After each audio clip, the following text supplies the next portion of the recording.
as condutas adotadas após o acidente para prevenir a infecção por micro-organismos, avalie as assertivas abaixo e, em seguida, faça o que se pede. Então, a primeira afirmativa, não existe medida eficaz para a redução do risco de infecção pelo HCV, que é o que é o HCV? Vírus da hepatite C. Após a exposição, a testagem do paciente-fonte do profissional exposto é recomendada para permitir o diagnóstico precoce de uma possível infecção. Realmente, quando a gente não tem vacina para hepatite C ainda, né? E nenhum tratamento, assim, de profilaxia. Então, nenhuma medida eficaz vai reduzir essa infecção pela hepatite C naquele momento. Mas a gente tem que sim testar tanto o profissional quanto o paciente para saber, né, se você vai estar possivelmente infectado pela hepatite C. Ela é transmitida principalmente pelo sangue, né? Então, geralmente, o acidente pérfuro-cortante, que você tem contato com sangue, assim como o HIV, é que pode acontecer a infecção. Então, essa primeira afirmativa está correta. A 2, após exposição acidental a material biológico de risco, recomenda-se a lavagem exaustiva com água e sabão, em caso de exposição percutânea, e a compressa da ferida não deve ser realizada. Verdadeiro, tá, gente? A gente também, na hora que você tem qualquer contato com material contaminado, né, qualquer acidente, lavar bem com água e sabão, não pôr álcool, não pôr hipoclorito, não inventar moda, não. É água e sabão, mas não precisa ficar apertando a área, não, para sair o sangue que está ali contaminado, isso aí não existe também, tá? É só lavar com água e sabão, e aí depois procurar uma unidade de saúde para fazer os exames, né, para fazer a profilaxia caso necessário. Então, a 3, a quimioprofilaxia indicada para profissionais expostos a material biológico com risco de infecção, considerando o paciente-fonte HIV positivo, deverá ser iniciada preferencialmente nas 2 horas após a exposição acidental, até no máximo 72 horas, e deverá ter duração de 28 dias. Também, gente, muito importante, por isso que a gente tem que ir o quanto mais rápido a gente tiver um acidente perfuro-cortante, a gente deve procurar uma unidade de saúde, porque o ideal é essa janela das 2 horas, para a gente começar a profilaxia do HIV nessas 2 horas. Mas se não começar nessas 2 horas, você tem no máximo aí 5 dias, 72 horas, para você começar, e ela vai durar ali 28 dias, né, o tratamento, se o paciente fonte for HIV positivo, ou se você não souber quem é o paciente fonte também. Né? Se você não tiver acesso ao paciente para ele fazer o teste, então você também começa a fazer a profilaxia por 28 dias.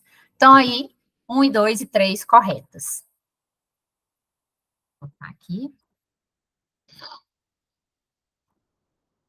Beleza, né? Nenhuma dúvida dessa primeira questão. Qualquer coisa, podem mandar no chat, eu vou voltando aqui a tela toda hora e vou vendo as questões de vocês.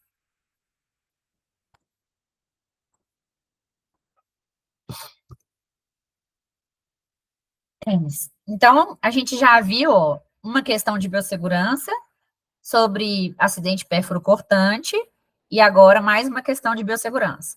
A implementação de protocolos de controle de infecção em clínicas odontológicas é fundamental para prevenir o risco de infecções cruzadas.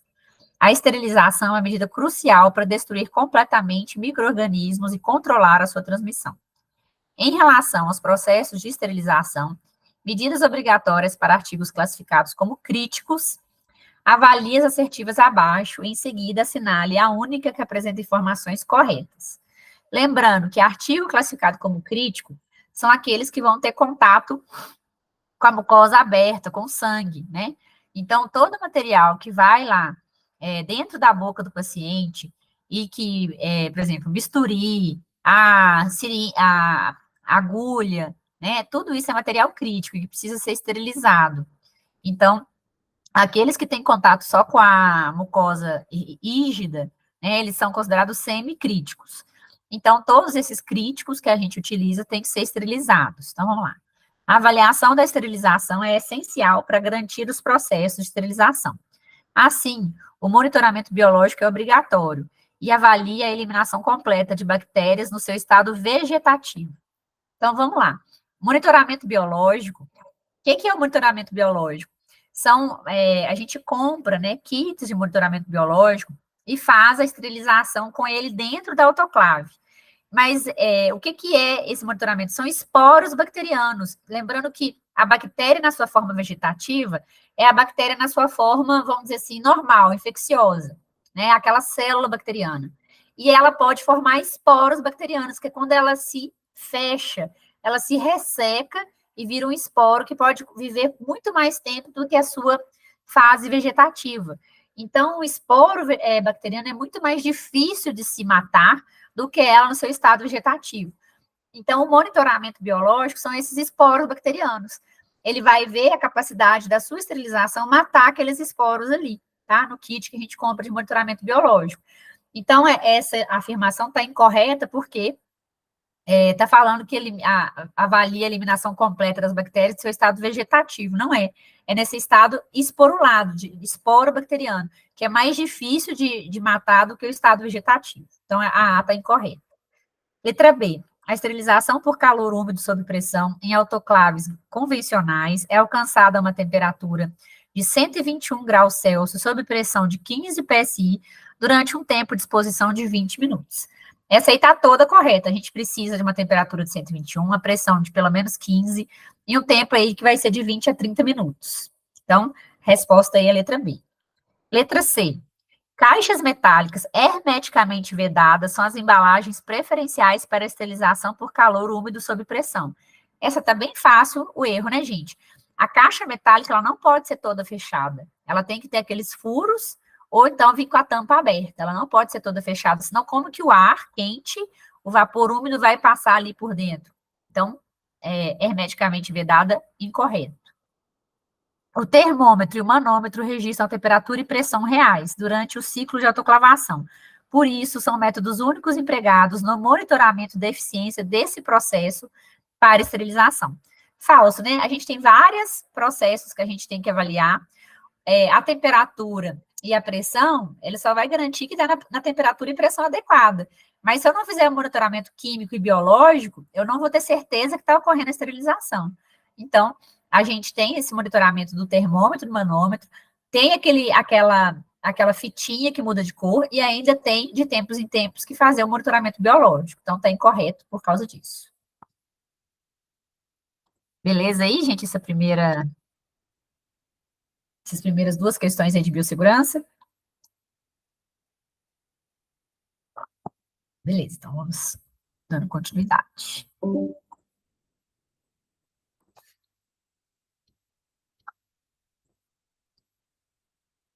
Agora, uma questão de cárie. Cariologia, gente, sempre cai em concurso.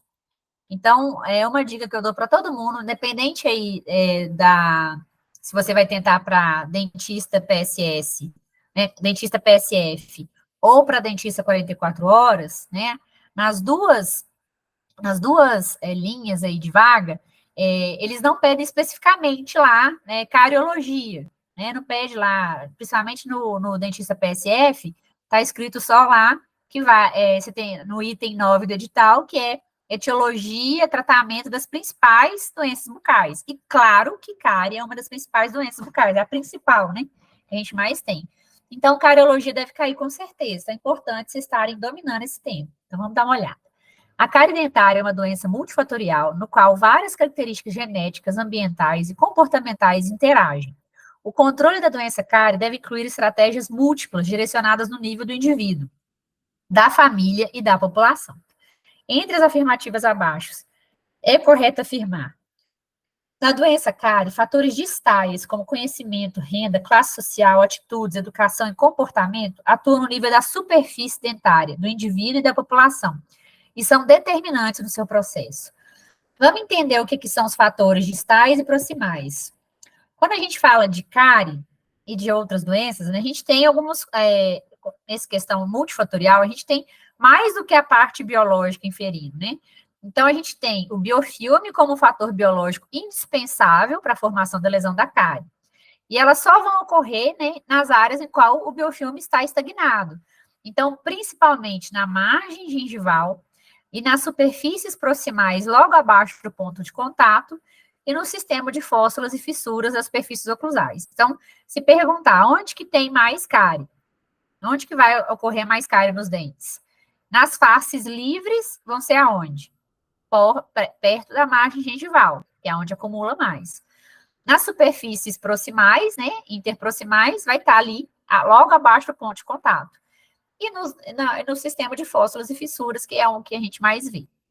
Então, mas apenas a presença do biofilme, ela não é o fator crucial para ocorrer a cárie. Ela é um fator causal necessário para o desenvolvimento da lesão, mas ela não é um fator suficiente para que esse tipo de lesão ocorra, para que ocorra a lesão cariosa.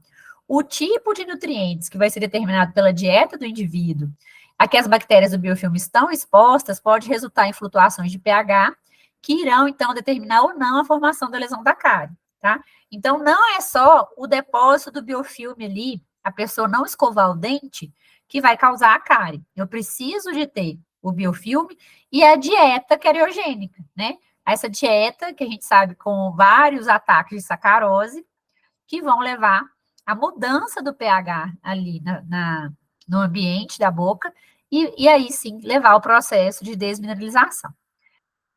E a gente tem aí os fatores determinantes e modificadores do processo da doença cárie. Tem fatores que atuam no nível da superfície dentária, que estão aí em verde, que é a saliva, o flúor, a composição da dieta, a frequência da dieta, as espécies bacterianas que vão estar presentes ali. A gente sabe que o Streptococcus mutans é o principal responsável. A capacidade tampão da saliva, a taxa de metabolismo do açúcar, tudo isso vão atuar em nível da superfície dentária. Então, são fatores mais proximais ali. E tem o círculo amarelo, que compreende os fatores que atuam no nível do indivíduo, da população, que são a educação, a classe social, a renda, o conhecimento, as atitudes, o comportamento. Então, tudo que está em verde atua na boca, atua no nível da superfície do dente. E os que estão em amarelo ali atuam no nível do indivíduo, de população, tá? Então, a gente tem fatores que atuam na superfície dentária e fatores que atuam na questão individual e na questão de população.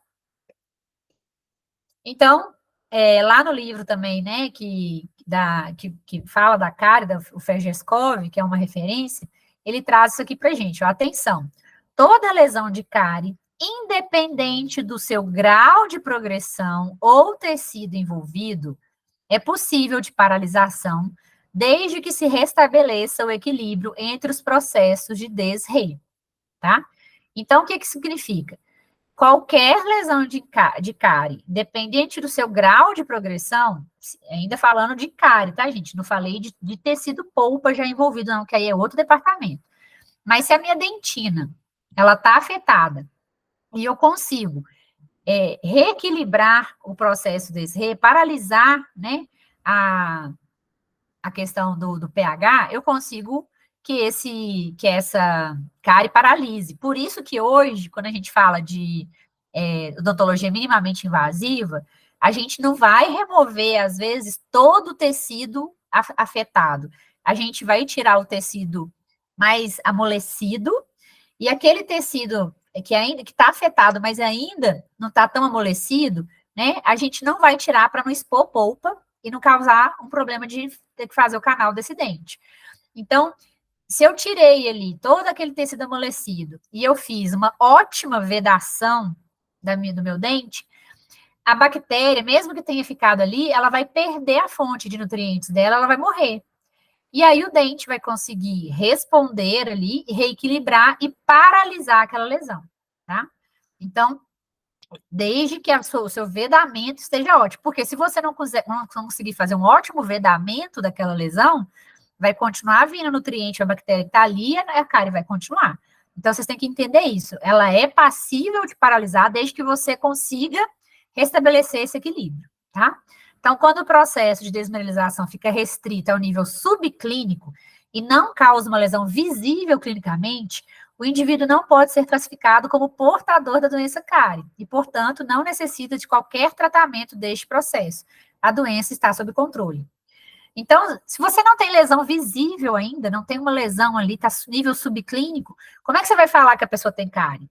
Ela não tem cárie ainda, a doença está controlada, tá? Então, várias coisas aqui que eu estou trazendo que eu acho que deve ter dado dúvida para vocês na hora de fazer essa questão. Então, vamos voltar lá na questão.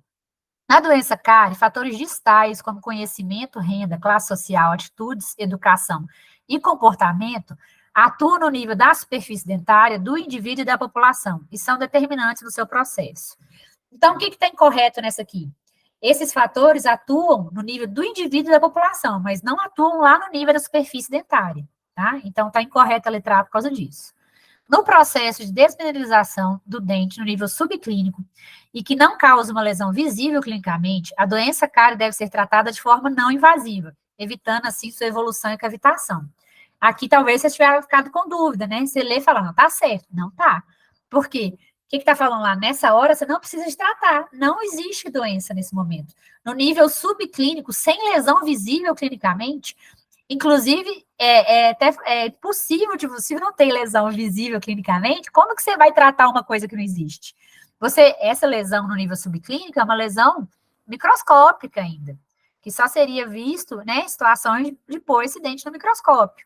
Então, nesse momento, a gente não precisa tratar, porque não existe lesão clinicamente, tá? Então, letra B está incorreta por causa disso, tá? Que a gente não vai tratar. O biofilme é um fator causal suficiente para desenvolver lesões de cárie, onde o mesmo encontra-se estagnado, como nas regiões oclusais e cervicais. Lembra que a gente falou agora, ele é necessário, mas ele não é sozinho suficiente para causar, para levar à lesão da cárie, tá? Então, ele é um dos fatores ali, já que a cárie é uma doença multifatorial.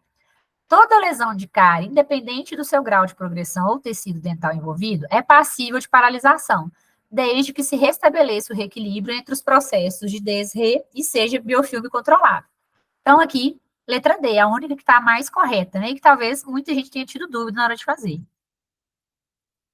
Essa aí, vocês tiveram mais dúvida lá na hora, na prova, quem fez a prova, ou agora?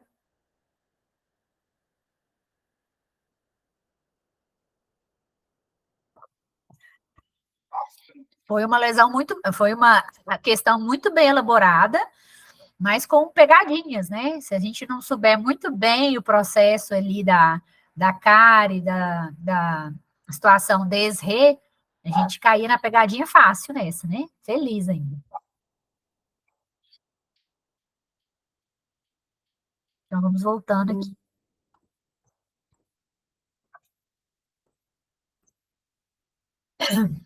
Agora aqui uma questão de tratamento periodontal e terapia periodontal não cirúrgica, que também é uma questão que pode cair facilmente agora no concurso, né? Pensando nessa questão das doenças mais prevalentes na cavidade bucal. Então, cárie e doença periodontal com certeza vai cair. E aí eu acho também que eles vão pedir esse tipo de questão aqui, questões mais de diagnóstico e tratamento, que é o dia a dia do clínico, tá? Nem acho que eles vão pedir alguma coisa mais elaborada, como classificação da doença periodontal, tá? Então, vamos focar nessa parte aqui. A reavaliação após a terapia periodontal não cirúrgica deve ser realizada 45, 60 dias após os procedimentos de raspagem e alisamento reticular. Verdadeiro, né? Sempre que a gente faz a primeira fase não cirúrgica, a gente deve ressondar os tecidos periodontais e ver como é que foi a resposta. E a gente não pode fazer essa avaliação antes, porque a gente tem que esperar o tempo da cicatrização do epitélio periodontal, né? Do epitélio se formar ali, grudar novamente. Se você faz a sondagem antes desse tempo, você acaba atrapalhando essa regeneração ali, essa cicatrização do tecido. Então, a gente deve esperar no mínimo 45 dias para fazer essa reavaliação. Procedimentos de raspagem e alisamento reticular conseguem a remoção completa do cálculo, independente da profundidade das bolsas e da anatomia dental. Essa aí já não é tão verdadeira, né, gente? Por quê? Depende muito, né? Às vezes eu preciso fazer uma cirurgia, porque uma lesão numa área de furca mesmo, cálculo ali naquela área de furca, com uma bolsa de 7 milímetros, geralmente é difícil eu fazer só a raspagem e alisamento, sem fazer uma cirurgia, eu conseguir resolver. Então, essa aí está incorreta. Educação para a saúde e instruções de higiene bucal são abordagens que devem ser implementadas durante todo o tratamento periodontal. Verdadeiro, né, gente? O mais difícil do nosso tratamento periodontal, do nosso paciente, é justamente trabalhar com ele nessa questão comportamental, né, do controle do biofilme. E é imprescindível que isso seja falado em todas as sessões, seja estimulado, inclusive depois, quando ele já está na manutenção periodontal. Então, essa 3 está correta. A periodicidade das consultas de manutenção periodontal após o tratamento periodontal ativo deve considerar a gravidade e a extensão da doença. Verdadeiro, né? Quando a gente vai fazer a manutenção periodontal, existe até aquela classificação de risco, que vai depender do tanto de dente perdido, dos fatores de risco associados, o paciente tem uma doença sistêmica, se é fumante, né? Do controle dele também sobre o biofilme. Então, essa periodicidade, quando a gente vai colocar, se vai ser todo mês, de 3 em 3 meses, 6 meses, vai depender dessa extensão, dessa gravidade da doença, sim. Então, a 4 verdadeira. Nos casos diagnosticados com periodontite estágio 3, preconiza-se cirurgia periodontal, independentemente da realização do tratamento não cirúrgico prévio. Gente, não existe você partir para a cirurgia periodontal sem fazer o tratamento não cirúrgico prévio. Não existe isso. Sempre vai fazer o tratamento não cirúrgico e depois, reavaliando o paciente, se aquele paciente tem realmente controle do biofilme está melhor, é que a gente vai partir para a cirurgia periodontal. Porque também não adianta fazer uma cirurgia no paciente que está com péssimo controle do biofilme. Então, a 5 está incorreta. Então, correta aí a 1, 3 e a 4. Beleza? Alguma dúvida aí nessa questão da pério?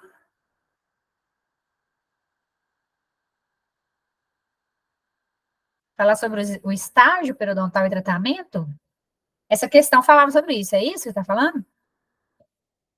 É porque a gente tem um tipo de tratamento do estágio 1 a 3, geralmente, né? O protocolo, né, que veio da Associação Americana, eles têm separado mais ou menos isso, 2 tipos de tratamento, né? Para que está no estágio 1 a 3, aí um tratamento nessas fases, não cirúrgico, reavaliação e partir para a cirurgia só se necessário. E o estágio 4, que é o estágio mais avançado, a gente tem muito mais coisa no tratamento periodontal, porque a gente vai precisar de fazer, geralmente, o não cirúrgico, o cirúrgico, reabilitação oclusal, porque esse paciente vai estar com um desequilíbrio oclusal maior, vai ter essa questão dos fatores de risco, então aumenta a gama dos tratamentos. Geralmente, de 1 a 3, a gente tem um protocolo, e o estágio 4, que é o estágio mais complicado, é um estágio que já tem colapso da mordida, que a gente chama, né? O colapso da dentição. Então, a gente precisa, além do tratamento periodontal, controlar toda a questão de prótese que vai precisar ser colocada, ajustes oclusais que precisam ser feitos, às vezes contenção, né?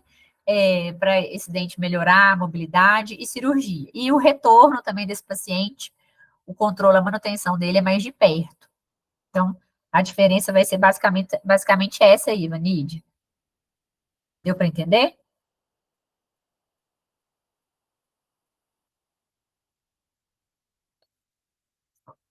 Beleza. Então, vamos voltar aqui.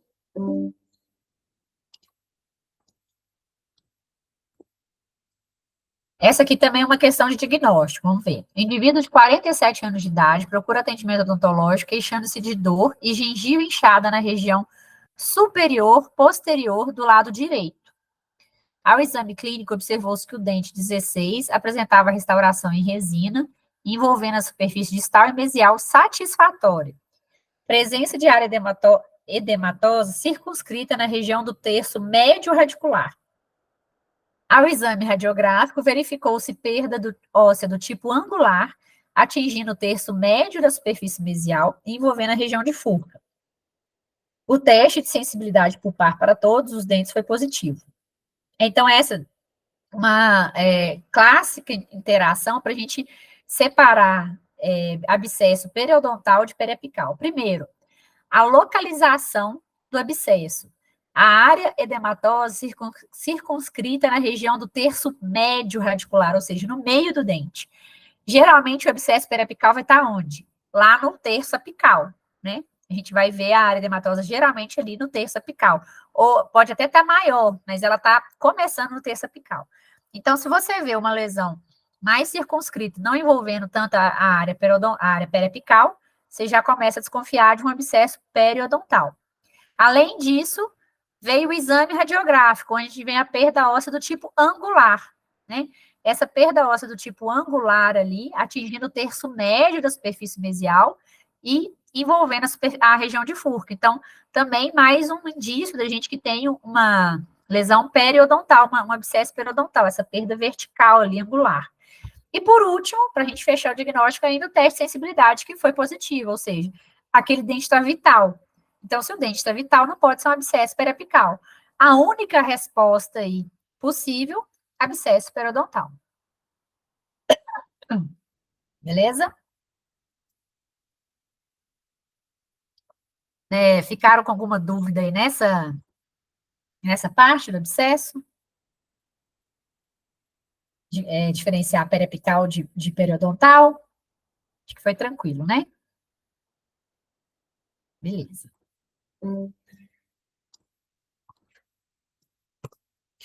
Aqui mais uma questão de diagnóstico, olha, com relação ao exame radiográfico, na avaliação periodontal e a imagem periapical do dente 36, apresentada abaixo, marque a opção correta.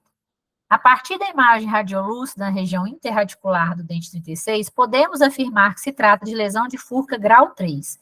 Gente, é impossível eu aferir a Furca, né, a lesão da Furca, só pela radiografia. Eu só consigo identificar o grau da lesão de Furca como? Com a sonda de Neighbors, né, com a sonda periodontal ali, que ela vai atravessar, e se ela passar, né, toda, a gente tem o grau 3. Se ela vai até a metade, grau 2, e um terço, grau 1. Então, eu só consigo, diagnóstico periodontal, ele é todo clínico. O exame radiográfico é complementar, mas eu só consigo falar que a bolsa é de tantos milímetros, o diagnóstico, se é isso ou aquilo, clinicamente. A radiografia vem só para ajudar a gente. Então, eu não consigo, através do raio-x, falar qual que é o grau da lesão de Furca, ok? Porque, por mais que tivesse ali, ó, toda radiolúcida, você não pode afirmar que na hora que você fosse passar a sonda lá, ela ia atravessar. A perda óssea radiográfica é estimada como sendo a diferença entre o nível ósseo fisiológico e o osso remanescente. É isso, a gente teria que ter osso aqui nessa região da junção cemento-esmalte, né, mais ou menos ali que fica a crista óssea, e aí a gente pode fazer uma medida no raio-x mesmo, com uma réguazinha endodôntica mesmo, a gente pode fazer, ou no computador, e a gente traça linhas. Então, vou fazer aqui para vocês tentarem entender. Então, mais ou menos, aqui está a minha junção cemento-esmalte. Então, daqui até aqui, eu tenho que ter osso, seria 100% de osso. E aí, o que eu consigo ver, medir já que eu não tenho, eu tenho a perda aqui até aqui, né?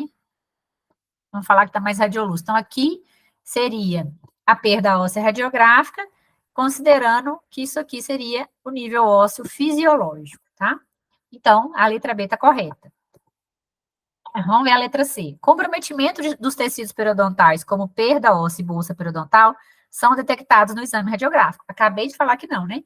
Que o nosso comprometimento mesmo, a gente vai conseguir ver pela avaliação clínica, principalmente a bolsa periodontal. Exames radiográficos periapicais mostram a morfologia dos defeitos ósseos interdentais.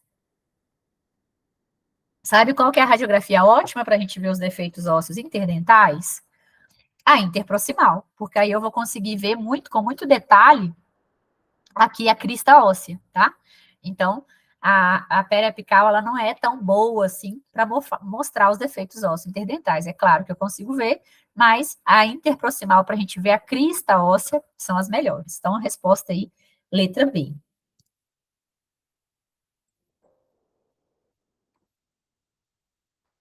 Dúvidas nessa parte, gente, da questão do diagnóstico periodontal?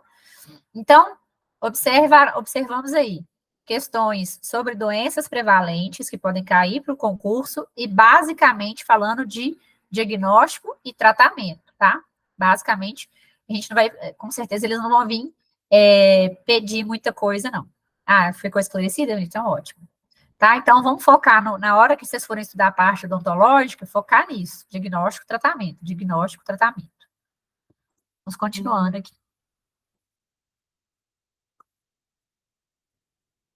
Os anestésicos locais, quando utilizados para o controle da dor, diferem-se de maneira importante da maioria dos outros fármacos. Contudo, quando usados para controle da dor, param de oferecer um efeito clínico ao serem absorvidos do local de administração para a circulação sanguínea. De acordo com a citação acima, pode-se afirmar que. Então, o que ele quis dizer aqui, gente? Por que é diferente dos outros? Porque, geralmente, quando a gente toma um remédio, o que a gente quer? Que ele chegue na corrente sanguínea rápido para fazer o efeito, correto? Porque aí ele vai circular e chegar onde que eu preciso. Já o nosso anestésico é o contrário. Eu quero que ele fique limitado naquela área que eu fiz anestesia, por isso eu uso um vaso constritor, e reduzo a absorção dele para a parte sanguínea, porque quando ele cai na parte sanguínea, ele já vai cair para ser metabolizado, e eu não quero o efeito dele ali, eu quero no local que eu anestesiei. Então, esse primeiro frase está querendo dizer isso. Então, de acordo com a citação acima, pode-se afirmar que a administração por via intravenosa dos anestésicos locais em regime hospitalar promove elevação mais rápida dos níveis sanguíneos do fármaco e não apresenta indicação clínica precisa no controle de arritmias cardíacas. Bom, nessa questão, né, se a gente for ver por que a gente colocaria um anestésico local por via intravenosa, né? Ele tem indicações, sim, principalmente a lidocaína e algumas outras, principalmente a lidocaína, né, tem alguns usos, né, nesse controle de arritmias, mas tá, né, não tá muito doida aí essa questão, então letra A incorreta. A taxa de absorção dos anestésicos locais após a sua infiltração não está relacionada com a vascularidade do local de injeção e com a vasoatividade do fármaco. Também tem correta. Quando a gente anestesia uma área, quanto mais vascular aquela área, mais rápido ele vai ser absorvido para a corrente sanguínea. E quanto mais vasoativo, todo sal anestésico nosso, a lidocaína, mepivacaína, prilocaína, bupivacaína, eles têm potencial vasodilatador, tá? Todos têm potencial vasodilatador. Por isso, inclusive, que a maioria a gente usa um vasoconstritor junto.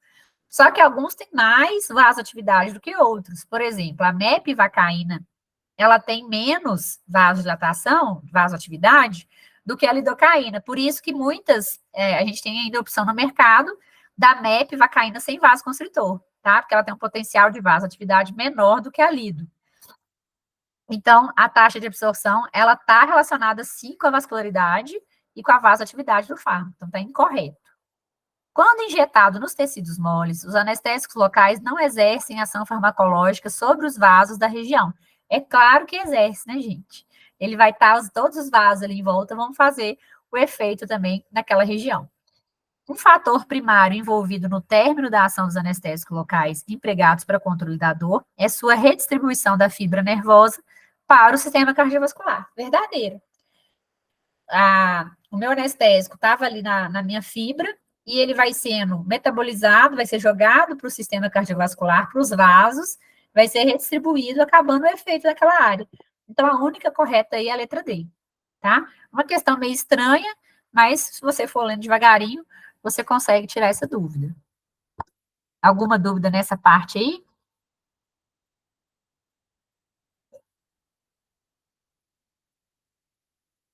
Qualquer coisa, vão mandando aí pra gente. Vamos lá. A exodontia realizada de maneira adequada não necessita de força e, quando planejada corretamente, deve ser executada com delicadeza. Para uma adequada exodontia, assim, prevenir intercorrências, devemos, antes de o paciente passar pelo procedimento cirúrgico de exodontia por via alveolar, os cuidados pré-operatórios de biossegurança são menos rigorosos quando comparados a uma exodontia por via não alveolar. Gente, qualquer cirurgia que a gente vai fazer, a gente tem os mesmos cuidados de biossegurança, né? Não existe isso de ser, aqui como é um dentinho só que eu vou arrancar, não vou tirar osso, não vou fazer nada, eu não preciso ter tanto cuidado. Isso não existe, tá? Então, letra A incorreta. O movimento de pressão rotacional com fórceps pode ser exercido em qualquer elemento dental durante a exodontia, para facilitar o rompimento das fibras do ligamento periodontal. Desculpa. Gente, o rotacional, você virar aqui, quando a gente tem dentes com múltiplas raízes, né, principalmente um molar, você fazer isso aqui não vai adiantar muita coisa, não vai fazer nada. A gente faz um movimento rotacional com dente uniradicular, principalmente incisivos e canino, né? Pré-molares também, né, se for uma raiz só, uma raiz fusionada, mas no molar você não vai conseguir fazer esse movimento rotacional. O uso do fórceps durante a luxação de um elemento dental deverá ser realizado sempre com uma força de tração para o deslocamento do centro de força e rotação o mais cervical possível, promovendo uma maior expansão óssea. Gente, o fórceps, na hora que a gente está usando o fórceps já, o deslocamento do centro de força, né, a tração e a rotação mais cervical possível, promovendo a maior expansão óssea, não, a gente vai estar sempre ali com o fórceps fazendo um movimento de abertura e não de tração, rotação ali. Então, a gente vai fazendo um movimento de quê? Vestíbulo lingual, né? Indo para frente e para trás, devagarinho, para expandir o alvéolo. Se eu vou fazer movimento de tração e rotação, eu não vou fazer a expansão do alvéolo, eu vou romper fibra. Então, a expansão óssea é feita com movimentos vestíbulo lingual ou vestíbulo palatal, tá? Que a gente vai fazendo aquele movimento assim. E letra D, realizar a exodontia com o uso de força controlada, de maneira que o dente não seja puxado para fora do osso, mas sim levantado delicadamente do seu alvéolo. É isso, é o que eu falo sempre com meus alunos, né? Cirurgia não é força, é jeito, é a técnica, tá? Então, você não precisa ser um brutamontes para tirar um dente, você precisa da técnica correta, para você saber aonde aplicar a sua força e ele vai fazer esse movimento. Quanto mais força você coloca numa cirurgia, você causa mais risco de deslocamento da TM, fratura de mandíbula, do dente sair já com o alvéolo junto também, né? Então, a gente nunca deve fazer uma força excessiva, sempre essa força controlada. O uso de medicamentos para o controle da dor é uma das atribuições do cirurgião dentista. Diversos medicamentos estão disponíveis no mercado farmacêutico para analgesia. No entanto, diversos efeitos adversos podem ser observados e cuidados adicionais devem ser tomados em pacientes com alterações sistêmicas. De acordo com o descrito acima, o uso de drogas para controle da dor deve seguir a literatura vigente, e dessa forma, pode-se afirmar que a ação analgésica e anti-inflamatória dos inibidores seletivos da COX-2 não é superior àquela apresentada pelos inibidores não seletivos, que atuam na COX-1 e na COX-2. Verdadeiro, gente. Isso aí eu falo sempre nas minhas aulas de terapêutica, quem acompanha as aulas comigo, às vezes, nas ligas, na graduação. O uso do inibidor seletivo para o COX, ele só tem indicação muito específica, que é o quê? Que é quando o paciente tem risco de sangramento gástrico, quando ele tem uma úlcera gástrica, algum problema, que ele tem a indicação de usar o inibidor seletivo da COX, tá? E ele não pode ser usado de jeito nenhum em paciente que tem problemas cardiovasculares, que aumenta esse risco cardiovascular do paciente. Então, a indicação de inibidor seletivo, os COXIBs, é muito limitada. Quase nunca você vai precisar de usar um COXIB na vida, um inibidor seletivo. E ele não é superior aos não seletivos. Então, a letra A já está correta. O uso dos AINES concomitente a antihipertensivos não promoverá uma elevação brusca da pressão arterial sanguínea, uma vez que os AINES não promovem alteração da pressão arterial. Falso. Todos os AINES vão causar alteração da pressão, retenção do sódio, diminuição da filtração glomerular pelos rins. Então, em pacientes idosos, principalmente, que têm já problemas de hipertensão, a gente deve usar esses fármacos com parcimônia, com cuidado, por uma indicação muito correta, por um tempo limitado, tá? Porque todos podem causar, assim, elevação da pressão arterial. Para a prescrição de qualquer inibidor seletivo ECOX-2, deve-se usar a maior dose efetiva durante o tempo necessário para tratamento da dor, enquanto houver dor. É o contrário, né, gente? A menor dose a gente vai usar para o tratamento da dor enquanto houver dor. Todos os AINES são seguros para uso em pacientes idosos, uma vez que esses medicamentos não causam retenção de sódio e água e mantêm inalterada a taxa de filtração glomerular. Eu acabei de falar que é o contrário, né? Todos os AINES, eles vão atuar na pressão arterial, vão fazer a retenção de sódio e água, sim, e vão diminuir a taxa de filtração glomerular, tá? Então, a única resposta correta aí é a letra A. E é isso, essa aqui talvez pode ter causado mais dúvida para vocês lá. Vocês conseguiram entender a questão?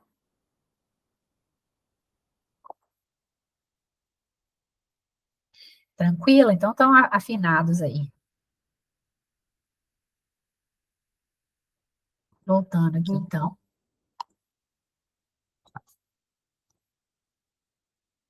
Mais uma questão de diagnóstico, agora diagnóstico pulpar. Paciente de 19 anos, sexo feminino, procurou atendimento de urgência na unidade básica de saúde com relato de dor à mastigação na região superior direita. De acordo com as informações do paciente, o dente doía espontaneamente, mas atualmente a restauração soltou e o dente está aberto. Depois desse episódio, a paciente relata que o dente só dói quando entra alimento. Ao exame clínico, observou que o dente 36 apresentava cavidade cariosa extensa em contato com a câmara pulpar e presença de um tecido avermelhado. Primeiro, gente, eu quero chamar a atenção para uma informação aqui da questão, que não sei se vocês observaram. Qual era o relato de dor da paciente? Na região superior direita. E aí, os dentes que eles falam lá, que trazem a lesão aqui, são todos inferiores. Achei esquisito isso, não sei se foi um erro ou se foi mesmo para chamar a atenção, porque realmente pode acontecer do paciente relatar o dor no dente de cima e a dor está no dente de baixo. Pode acontecer, já aconteceu comigo clinicamente mais de uma vez. Mas achei estranho eles colocarem na lesão, na questão, essa questão de ser a região superior e depois só falar de dente inferior. Não falar nem que foi feito um teste no superior. Então, eu acho que isso foi um erro da questão, tá? Então, às vezes passou despercebido. Vamos lá. Então, no exame clínico, 36 estava lá abertão, em contato com a câmara pulpar e um tecido avermelhado. Gente, não precisa nem ler o resto da questão. Qual que é o diagnóstico? Tecido avermelhado ali já. É um pólipo pulpar, né? Mas vamos ver ali, ó. Então, o exame clínico, o dente 36, lesão cariosa extensa, 37, restauração oclusal com amálgama satisfatória, 46 e 47, com restaurações plásticas satisfatórias, e os demais dentes idos ou com restaurações satisfatórias. E aí o teste lá de vitalidade no 36, né, o elétrico chegou a dar 60 lá, né, indicando que não estava respondendo mais aquele dente. Então, diante da descrição acima, assinale o diagnóstico e o tratamento de urgência mais indicado para a solução da queixa do paciente. Abscesso periapical agudo no 36 com drenagem do abscesso via canal. Não, né, gente? Tem nada no 37 acontecendo para dar um abscesso. Pulpite irreversível assintomática no dente 36, tratamento acesso intracoronário, remoção do pólipo pulpar, esvaziamento inicial, medicação intracanal e selamento com IRM. É esse, né, gente? O único que fala de pólipo pulpar é a letra B. Então, até fácil aí para vocês não terem erro, né? Pulpite reversível sintomática no 37, não. Pulpite reversível no 36 também não, né? É irreversível já, o tanto que demorou para responder o teste elétrico.